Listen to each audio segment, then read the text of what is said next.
6:39, or if you prefer, 21 minutes before 7 o'clock on your Thursday morning. That's some good math right there. There you go. Here is last night was Brad. the end of Kevin. Let me finish. Last night was the end of an era on TV as David Letterman said his final goodbye, and this was the star-studded top 10 list. Honestly, Dave, I've always found you to be a bit of an overactor.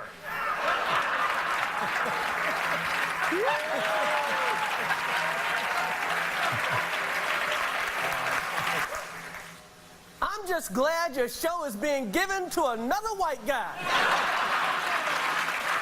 Thanks for finally proving men can be funny. Dave, I'll never have the money I owe you. And of course, Bill Murray shows up the day after that infamous, was he or was he not having too much fun at the Letterman after party? Yeah. Funny story about Bill Murray, though. He doesn't even have a cell phone. In order to call him, you have to get a landline, call his agent, so he probably didn't even know that there was anything going on.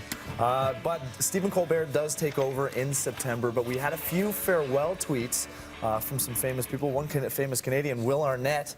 You made it cool to be smart. You made it cool to be witty. This pick is a truly dream come true. Joel McHale said, thank you, Letterman, for being my TV father. You started and now are ending an era. Hashtag David Letterman. Hashtag wrestling shoes. And Barack Obama. He didn't tweet Kevin back, but he threw... Hey, come on, POTUS. The POTUS threw one out to David Letterman saying TV won't be the same without Dave. There you go. So I actually tried last night. I went to bed at 9, so I could get a little bit of a nap in. I've slept all through the night. I wanted to watch it so bad, but I've got a PVR'd. He worked in Ottawa for a short time, didn't he? I believe Dave Letterman. Paul Schaefer came. Well, I know Paul Schaefer came, but I thought Dave had worked for a short time, had a short weather stint in Ottawa. And Andy is.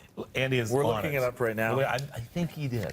The thing about someone tweet me. Don't wait for Andy. The thing about Dave is that when it comes to ratings, and they were always racing against Letterman and Leno, whether who was number one, Letterman always kept it cool and collected. He never bought into that kind of number one race. He kind of always knew that he was a little bit ahead if he just stayed consistent, and that's Letterman's philosophy, I think. We were talking about this a little bit earlier, saying that he was really the one who brought irreverence to late night. Right. It always used to be a sacred time. You know, the Tonight Show always was. This was the pride and joy of the network, and you don't do anything and don't say anything bad. He pushed the envelope for sure. He complained about CBS. He complained about NBC, depending on who he was working for at the time. Yeah. Well, he definitely didn't bite his tongue when it came to things outside of him. He made fun of the CBS president as much as anybody I've ever heard, and I won't even say his name, but it's going to be sad to see him leave, and the TV landscape has definitely changed come late night. Janice Dickinson sues Bill Cosby for defamation. Now, Janice Dickinson did come out and accused Bill Cosby, among other women.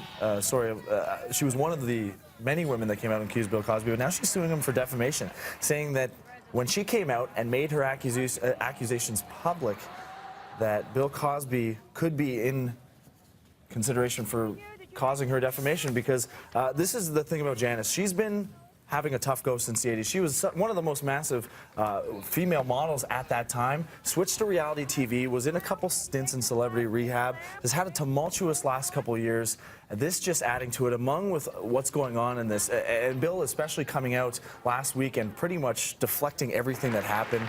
Now, he's never been charged, he's never been convicted, but he has been accused many times, and this snowball story, I don't know where it ends, and we haven't seen an ending to it. Yeah. Which is kind of a weird thing that we're kind of waiting for, and we want some closure to this as it goes forward. Because he keeps getting work, and we're upset about it. The fact that he keeps getting work. People keep employing this man, and we still don't know what's going on. So we either want justice or we want vindication. Yes. When one or the other. It's not fair to either side if one is wrong. We want a point B to this because we want an ending point. Yeah. All right, thank you very much, Jennifer. Did you find out about I'm still waiting. Andy is still searching. We'll be checking into Live Eye. Here's Jen.